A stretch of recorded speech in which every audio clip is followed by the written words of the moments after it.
Hello everyone, a very very very good evening to everyone. So this is 1.5 year current affair series के अंदर आपका स्वागत है, जहां पर हम आज ये 5 टॉपिक पढ़ेंगे जो आपके सामने है। राइट, देखिए ये करंट अफेयर सीरीज के अंदर दिस इज लेक्चर नंबर 30। इसका मतलब है इससे पहले 29 लेक्चर्स हो चुके हैं। उन सबको आप देखें, डिस्क्रिप्शन में जाएंगे, एक प्लेलिस्ट आपको मिलेगी, उस प्लेलिस्ट पे क्लिक करेंगे, सारे लेक्चर्स आपके सामने खुल जाएंगे। This lectures are very very important for the prelims 2024। Second important thing is that कि पीडीएफ डाउनलोड करने के लिए आपको एक टेलीग्राम ग्रुप ज्वाइन करना होगा, वो भी डिस्क्रिप्शन में आपको दे रखा है। चलिए हम अपना टॉपिक स्टार्ट करते हैं। सबसे पहले काजीरंगा नेशनल पार्क। अच्छा, इस क्लास की एक खासियत है कि इसके अंदर सिर्फ आप कॉन्सेप्ट नहीं समझेंगे, इसके अंदर आपको मैं फैक्ट्स भी लर्न करवा दूंगा। सिर्फ कॉन्सेप्ट ना समझकर आपको फैक्ट्स भी यहाँ पर लर्न हो रहे हैं। That is very very important in this class. तो काजीरंगा नेशनल पार्क, चलो हम काजीरंगा नेशनल पार्क के बारे में कुछ समझते हैं। एक स्टोरी याद करो सबसे पहले कि एक काजी थे, काजी है ना, काजी होते हैं ना मौलवी टाइप के लोग, वो उसका नाम था सैम। काजी था, उनका नाम था सैम। और सैम जो था ना, बड़े सेकुलर थे, मतलब थे तो काजी मुस्लिम रिलीजन के, बट वो ब्रह्मा की पूजा भी करते थे, ब्रह्मा। और इसके साथ साथ आप यहाँ पर देखेंगे कि इसके साथ साथ उनके पास बहुत सारा पैसा भी था, धन भी था। ये आपको याद करना है। काजी था सैम, सैम नाम का एक काजी। वियर्ड स्टोरी है तो आपके दिमाग के अंदर स्टक कर जाएगी। सैम नाम का काजी है, वो ब्रह्मा की भी पूजा कर रहा है और उसके पास बहुत सारा धन है। ठीक है, अब देखो काजीरंगा नेशनल पार्क, काजी से याद करो काजीरंगा नेशनल पार्क, सैम से आप याद करोगे आसाम, ब्रह्मा से याद करोगे ब्रह्मपुत्रा। ब्रह्मपुत्रा क्या है? नदी है साहब, ब्रह्मपुत्रा अभी याद करवाएंगे। और धन से याद करोगे धनश्री। अच्छा, एक याद करना कि ये जो है ना ढोलक भी बजाते थे, ढोलक, डिप्लू, डिप्लू है ना, ढोलक ढपला होता है ना, जैसे ढपला, उसको डिप्लू आप याद कर। तो सैम नाम के एक काजी थे, ब्रह्मा की भी पूजा करते थे, उनके पास बहुत सारा धन था, और यहाँ पर ये ढोलक बजा रहे हैं, डिप्लू भी बजा रहे हैं। ठीक है, अब देखो इससे आपको बहुत सारी चीजें याद हो जाएगी। Kaziranga national park is in Assam, ये तो आपको पता है। और यहाँ पर अगर आप देखेंगे, it is located on the bank of river Brahmaputra, river Brahmaputra की बैंक के ऊपर है।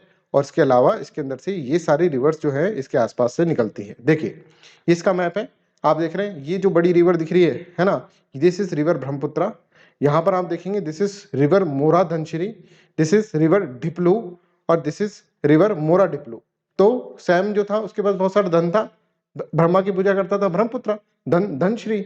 इसके बाद डिप्लू, और डिप्लू ढोलक बजाता था, ढपला बजाता, तो रिवर डिप्लू और रिवर मोरा डिप्लू।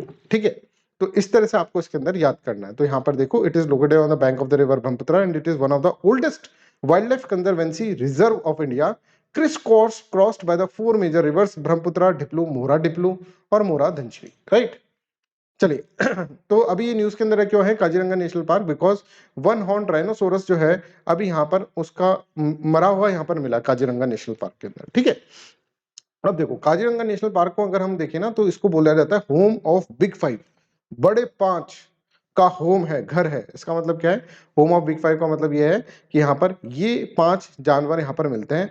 वन हॉर्न राइनोसोरस मिलता है, एलिफेंट यहाँ पर मिलता है, रॉयल बंगाल टाइगर यहाँ पर मिलता है, एशियाटिक वाटर बेफेलो और ईस्टर्न स्वैम्प डियर। ये सब क्या है? ये यहाँ पर इसके अंदर मिलते हैं। डियर DRR है ना, हाई डियर वाला डियर नहीं है, DRR है, ये थोड़ा सा अब देख लीजिएगा। तो यहाँ पर ये 5 जानवर मिलते हैं। तो which of the following national park is known age home of big 5?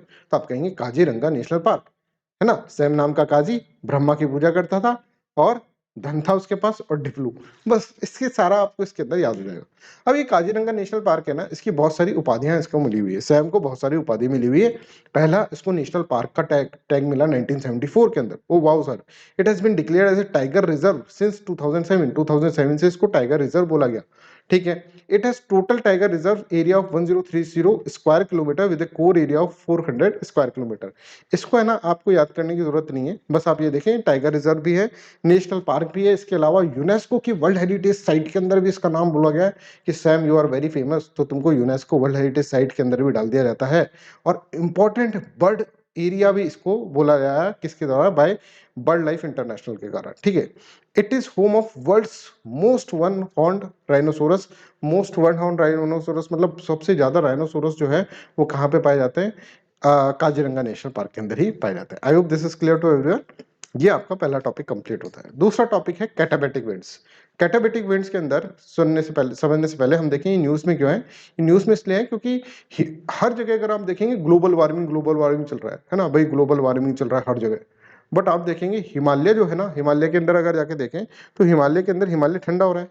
Scientist का दिमाग खराब हो गया, भाई ये हिमालय कैसे ठंडा हो रहा है, हर जगह तो क्लाइमेट क्राइसिस चल रहा है, ग्लोबल वार्मिंग, ये सरप्राइजिंग फिनोमेना हिमालय के अंदर क्यों हो रहा है। तो देखिए, ये surprising phenomena has emerged in the mighty Himalayas that might slow down the effect of the global climate crisis. Scientist लग गए अपनी खोज करने के अंदर कि यार ये हिमालय ठंडा कैसे हो रहा है, हर कोई गर्म हो रहा है, ये कैसे ठंडा पड़ा है भाई। तो यहाँ पर साइंटिस्ट ने ये नोट करा कि ये जो है ना वो कैटाबैटिक विंड्स के कारण हो रहा है। अब कैटाबैटिक विंड्स क्या होता है ये मैं आपको इसके अंदर समझाता हूँ कि व्हाट इज कैटाबैटिक विंड्स। कैटाबैटिक विंड्स होता क्या है। तो देखो दो तरह की विंड्स होती है, दैट इज नोन एज, पहली होती है एनाबैटिक। एनाबैटिक ये आपका ज्योग्राफी में बहुत काम आएगा। और दूसरा होता है कैटाबैटिक। कैटाबैटिक बैटिक, ठीक है। एनाबैटिक और कैटाबैटिक विंड्स क्या होते हैं पहले मैं आपको ये समझा देता हूँ, उसके बाद अपन समझेंगे कि यहाँ पर हिमालय के अंदर क्या हो रहा है, किस तरह से कैटाबैटिक विंड हिमालय को ठंडा कर दे रही है। चलो सबसे पहले हम देख समझते हैं एनाबैटिक विंड क्या है। देखो हिमालय जो हिली एरियाज होते हैं ना उसके अंदर दिन के अंदर क्या होगा, दिन के अंदर जो टॉप होता है ना, जैसे पर्वत है, पर्वत का सूरज की किरणें इसके ऊपर क्यों गिरती है, डायरेक्ट गिरती है, ठीक है। और यहाँ पर ये वाला अगर हम देखें, ए वाला एरिया ज्यादा गर्म रहेगा कि बी वाला एरिया, तो आपको पता है कि ए वाला एरिया ज्यादा गर्म रहेगा। ए के अंदर ज्यादा गर्म रहता है तो यहाँ पर क्या होता है, लो प्रेशर क्रिएट हो जाता है, लो प्रेशर क्रिएट हो जाता है। और नीचे वाले एरिया के अंदर क्या होता है, हाई प्रेशर क्रिएट रहता है। तो विंड जो होती है वो हाई प्रेशर से लो प्रेशर की तरफ बहती है।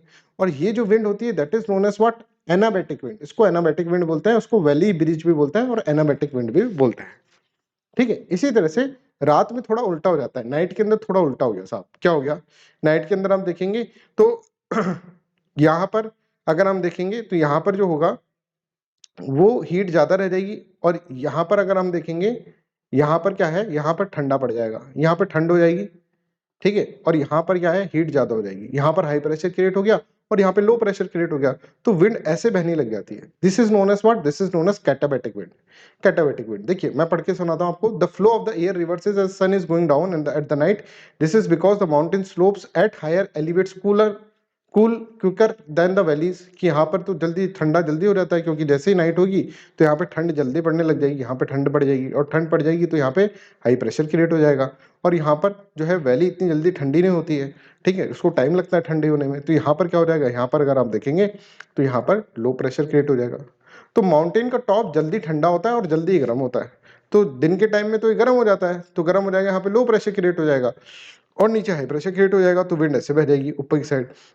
जबकि रात के टाइम पर क्या होता है, रात के टाइम पर ये ज्यादा ठंडा हो जाता है, जल्दी ठंडा हो जाता है, जल्दी ठंडा हो जाता है, तो इस तरह से विंड बहती है। तो इसको हम क्या बोलते हैं, इसको हम कैटाबैटिक विंड इसके अंदर इस तरह से बोलते हैं।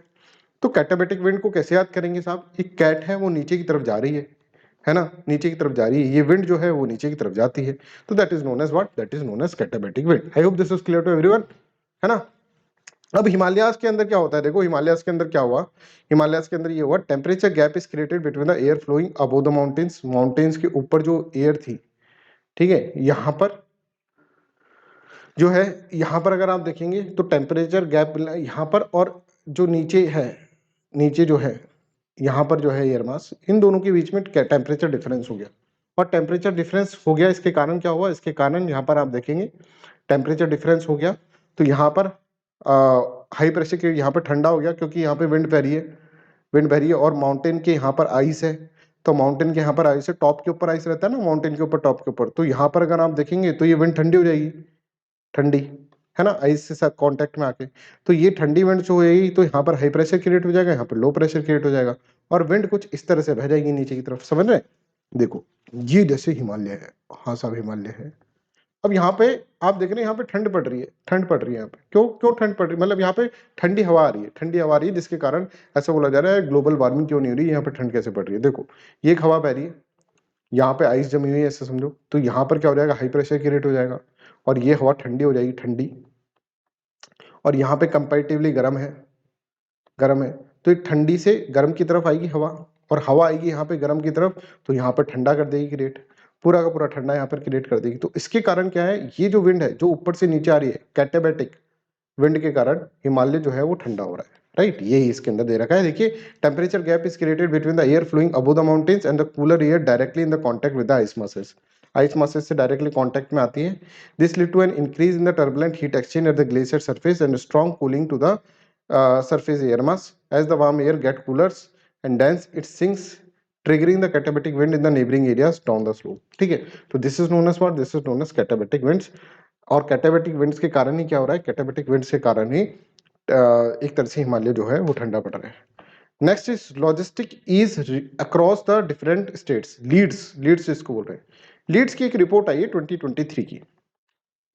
लीड्स क्या होता है कि जो भी लॉजिस्टिक होता है ना, जैसे भाई आपने सामान तो क्रिएट कर दिया, जैसे मैंने मान लीजिए मैं हूँ एक स्टेट है, मान लीजिए महाराष्ट्र स्टेट ले लेते हैं। महाराष्ट्र के अंदर सामान तो बना दिया, सामान बना दिया बहुत सारा, है ना, मैन्युफैक्चरिंग तो कर दी, पर यार अब लॉजिस्टिक इसकी खराब है। लॉजिस्टिक मतलब समझते हैं कि सामान को एक जगह से दूसरी जगह ले रहा है, रोड नहीं है मान लो यहाँ पर मान लीजिए पोर्ट अच्छे से डेवलप नहीं है, जो बाहर सामान नहीं ले जा पाए। तो ये जो है ना, सामान बनने के बाद सामान को ले जाने के लिए जो भी चीजें यूज होती है, that is known as logistic. और लॉजिस्टिक अगर अच्छा नहीं है आपका, तो आपका ट्रेड भी अच्छा नहीं हो पाएगा, है ना। सामान बनाना ही थोड़ा, सामान पहुंचाना भी है। तो लॉजिस्टिक के अंदर कौन सी स्टेट सबसे ज्यादा है, इसके लिए हम क्या करते हैं, एक रैंकिंग निकालते हैं, जिससे कि एक कंपटीशन हो। अरे भाई गुजरात ज्यादा हो गया, चलो हमको होना चाहिए, अगली बार हमको उसके अंदर नंबर आना चाहिए। तो this is known as leads. Leads 2023 अभी रिलीज करा गया है, और logistic is across the different state अभी ये रिलीज करा गया है। इसके अंदर ये किसके द्वारा डेवलप करा जाता है, यहाँ पर देखिए, ये कॉमर्स मिनिस्ट्री के द्वारा करा जाता है। तो आप यहाँ पर याद करो, लॉजिस्टिक जो है उससे क्या होता है, पैसा आता है, कॉमर्स होता है ना, कॉमर्स एंड ट्रेड होता है, कॉमर्स एंड इंडस्ट्री। इस तरह से आपको लॉजिस्टिक से इस तरह से आपको याद करना पड़ेगा। तो सभी स्टेट्स के अंदर देखा जाता है, भाई तेरा लॉजिस्टिक कैसे है, तेरा कैसे है, तेरा कैसे है, सबसे पूछा जाता है, और उसके बेसिस पे रैंकिंग निकाली जाती है। मान लीजिए किसी की अच्छी रैंकिंग है, किसी की खराब आ गई, तो खराब वाला अच्छे वाले के कंपेयर करेगा, कॉम्पिटिटिव करेगा कि अगली बार देखना मेरी अच्छी रैंक आएगी। इसलिए logistic is across different state ये निकाला जाता है, लीड्स निकाला जाता है। Develop by the commerce and the industry ministry, commerce and industry ministry, ये आपको पूछा जा सकता है एग्जाम के अंदर। इंडिया की रैंक जो है जो ये लॉजिस्टिक परफॉर्मेंस इंडेक्स 2023 था, जो नेशनल लेवल पर निकाला, मतलब जो इंटरनेशनल लेवल पर निकाला जाता है, ये अलग है ना, एलपीए। उसके अंदर इंडिया की 38th रैंक थी, इंडिया की 38th रैंक थी। बट स्टेट्स की क्या रैंक है, हर स्टेट की क्या क्या रैंकिंग है, वो देखने के लिए हमने commerce and the industry ministry ने state wise logistic is developing index यहाँ पर निकाला, ठीक है, परफॉर्मेंस इंडेक्स के अंदर निकाला गया, ठीक है। तो देखो, अब यहाँ पर देखो, यहाँ पर स्टेट्स को है ना 4 कैटेगरी के अंदर बांटा जाता है, पहली, दूसरी, तीसरी और चौथी, ठीक है। इन कैटेगरीज के अंदर यहाँ पर बांटा जाता है। देखो, पहली जो है दैट इज कोस्टल स्टेट्स, ये सारी स्टेट्स कोस्टल स्टेट है, जिसके अंदर आंध्र प्रदेश, गोवा, गुजरात, है ना, इनको इसके अंदर। दूसरी स्टेट जो है ना, that is what, that is the landlocked state. Landlocked state देखो यहाँ पर पूरे के पूरे लैंडलॉक्ड है। तीसरी state north eastern states, union territory के, है ना। चौथी जो होती है वो यूनियन टेरिटरी होती है। अब ये समझो ये बांटा क्यों गया है। अब देखो भाई, बांटा इसलिए गया है क्योंकि भाई अगर हम देखेंगे कोस्टल स्टेट्स का लॉजिस्टिक तो अच्छा ही होगा ना भाई, लैंड लॉक से तो अच्छा ही होगा, तो ये तो हमेशा नंबर 1 आएगा। अगर एक ही लेकर चलते तो हमेशा नंबर 1 कोस्टल वाला। तो इन्होंने कहा कि कोस्टल में नंबर 1 कौन है ये देखा जाएगा, लैंडलॉक में नंबर 1 कौन है ये देखा जाएगा, नॉर्थ ईस्ट के अंदर नंबर 1 कौन है ये देखा जाएगा, और यूनियन टेरिटरीज के अंदर नंबर 1 है कौन है ये देखा जाएगा। अब नंबर 1, 2, 3 एक इन्होंने नंबर रैंक 1 मतलब किसकी आएगी, रैंक 2 किसकी आएगी, और रैंक 3 किसकी आएगी, ये इन्होंने इसके अंदर बोला। तो रैंक 1 मतलब अचीवर्स कौन है ना, रैंक 2 मतलब फास्ट मूवर्स कौन है, और रैंक 3 मतलब एस्पायर्स कौन है, ठीक है, समझ में आ रहा है। तो देखो अचीवर्स कौन कौन है कोस्टल ग्रुप के अंदर, इस वाले ग्रुप के अंदर देखेंगे, कोस्टल ग्रुप के अंदर अचीवर्स है आंध्र प्रदेश, गुजरात, कर्नाटक और तमिलनाडु। फास्ट मूवर्स कौन है, केरला और महाराष्ट्र फास्ट मूव कर रहे हैं। एस्पायर्स कौन है, गोवा, ओडिशा, वेस्ट बंगाल, ये एस्पायर्स है। लैंडलॉक ग्रुप, यहाँ पे लैंडलॉक ग्रुप दिखा जा रहा है, ठीक है। लैंडलॉक ग्रुप के अंदर अचीवर्स, फास्ट मूवर, एस्पायर्स कौन है, नॉर्थ ईस्ट के अंदर, ये सब चीजें इसके अंदर परफॉर्मेंस यहाँ पर लीड्स के अंदर बताया गया है। ये लीड्स 2023 के अंदर परफॉर्मेंस बताया गया। अब ये कैसे नापा जाता है, तो नापने के लिए 2 पैरामीटर्स के अंदर होते हैं, ऑब्जेक्टिव डेटा असेसमेंट जिसको 23% वेटेज मिलता है, और परसेप्शन डेटा असेसमेंट जिसको 77% यहाँ पर क्या मिलता है, वेटेज मिलता है। अब आप यहाँ पर देख सकते हैं आराम से, ऑब्जेक्टिव इंडिकेटर्स ये है, ठीक है। ये सारे जो है 7-8 जो है वो ऑब्जेक्टिव इंडिकेटर्स है, और जो परसेप्शन इंडिकेटर्स हैं वो इस तरह से हैं, रोड, रेल, टर्मिनल, ठीक है, ट्रांसपोर्ट टर्मिनल्स, टाइमलाइन, स्किलिंग, ये सब जो है, ये जो है वो परसेप्शन इंडिकेटर्स है। तो परसेप्शन इंडिकेटर और ऑब्जर्वेशन इंडिकेटर के बेसिस पे हर स्टेट से देखा जाता है कि किसके अंदर लॉजिस्टिक बढ़िया है, उसके बेसिस पे लीड्स निकाला जाता है, उसके बेसिस पे उस स्टेट को अचीवर बोलेंगे या फिर फास्ट मूवर बोलेंगे या फिर एस्पायर बोलेंगे। और इसके साथ साथ स्टेट्स को, जो पूरा भारत होता है उसको 4 स्टेट्स को कोस्टल, लैंडलॉक और नॉर्थ ईस्ट और यूनियन टेरिटरी के बेसिस के अंदर हम बांटते हैं इसमें, right.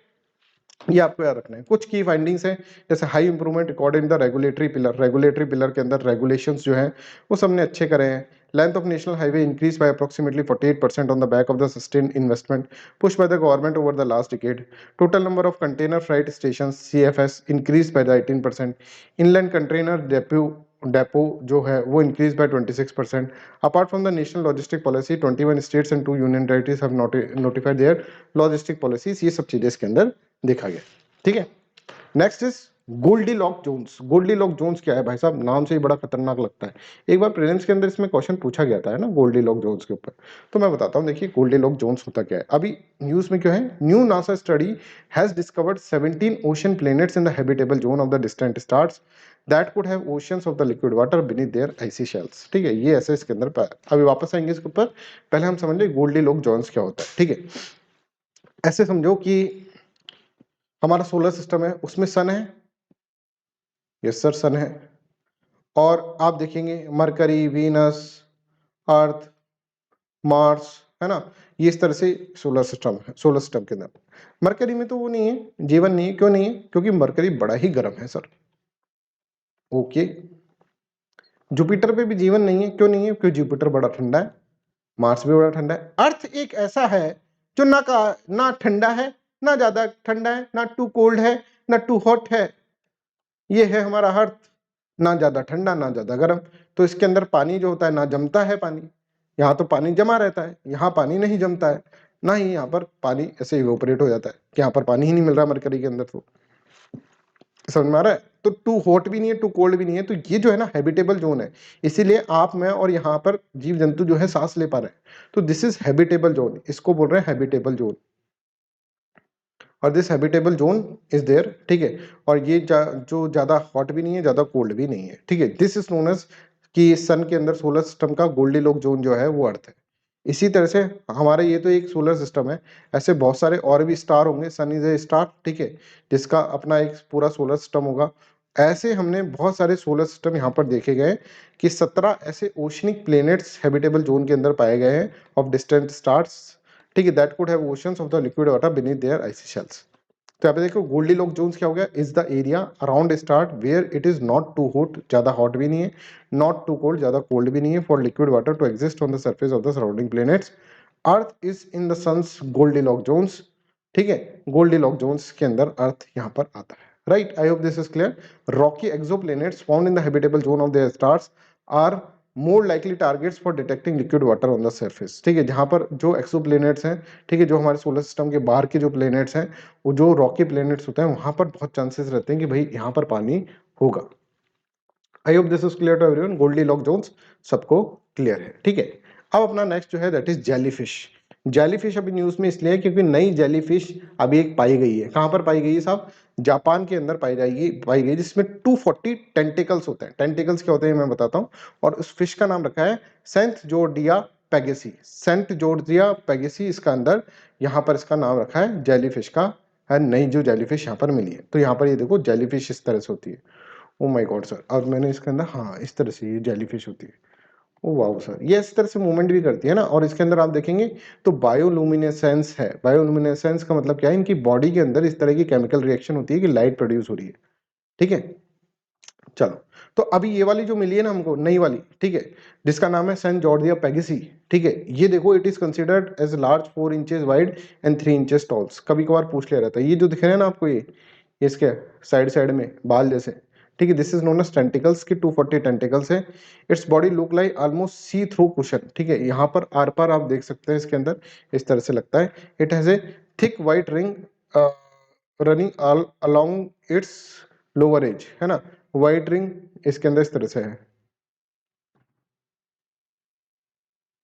It's most distinctive features is the bright red cross shaped stomach, ठीक है, ये इसका सबसे डिस्टिंक्टिव फीचर है, right. I hope this is clear to everyone. अब जेलीफिश के बारे में अगर हम बात करें तो जेलीफिश इनवर्टिब्रेट्स होते हैं जिनके बैकबोन्स नहीं होती। आप देख रहे हैं बैकबोन तो है ही नहीं इसके अंदर, right. They are so lack brain, ना दिमाग होता है, ना हार्ट होता है, ना आईज होती है, ठीक है, कहीं दिख भी नहीं रहा है इसके अंदर। They are not detritivores and feed on the fish, shrimp और क्रैब्स के ऊपर ही खाते हैं। और they are made up of smooth bag like body and tentacles armed with tiny stinging cells, ठीक है। दे कुड बी ट्रांसपेरेंट और कलरफुल और बायोलुमिनेसेंट ये होते हैं, मतलब इनके बॉडी के अंदर ऐसी केमिकल रिएक्शन होती है जिससे कि लाइट प्रोड्यूस होती है, right. I hope this is clear to everyone and this is all about today's class. Thank you so much. मैं आपको बताना चाहता हूँ कि क्लास के अंदर हमने बहुत सारे मॉड्यूलर कोर्सेज स्टार्ट करे हुए हैं। ये रिकॉर्डेड कोर्सेज आप अवेलेबल है आपके लिए, आप इनको एंजॉय कर सकते हैं। देखिए डेमो लेक्चर्स आप देखेंगे तो डेमो लेक्चर्स देखो, और डेमो लेक्चर देखते आपकी इच्छा होगी कि इन कोर्स को पूरा का पूरा परचेस करो। बहुत ही लो कॉस्ट पे बैच है ना, और हाई क्वालिटी इसके अंदर दी जा रही है। इसके अंदर ये सारे फीचर्स यहाँ पर प्रोवाइड करे गए हैं। हमारे पास इकोनॉमिक्स का भी है, इंडियन पॉलिटी का भी है, मॉडर्न हिस्ट्री का भी है, इंटरनेशनल रिलेशन का बहुत बढ़िया कोर्स है, मॉड्यूलर कोर्स है ज्योग्राफी का। अगर आपको किसी भी कोर्स के अंदर कोई भी प्रॉब्लम हो, किसी भी सब्जेक्ट के अंदर कोई भी प्रॉब्लम हो, तो आप मेरे को कॉन्टैक्ट करें 8788248734 पे और ये सारे कोर्स अवेल करें। That's all for today's class. Thank you so much for listening me so kindly. Bye bye, take care and have a nice day.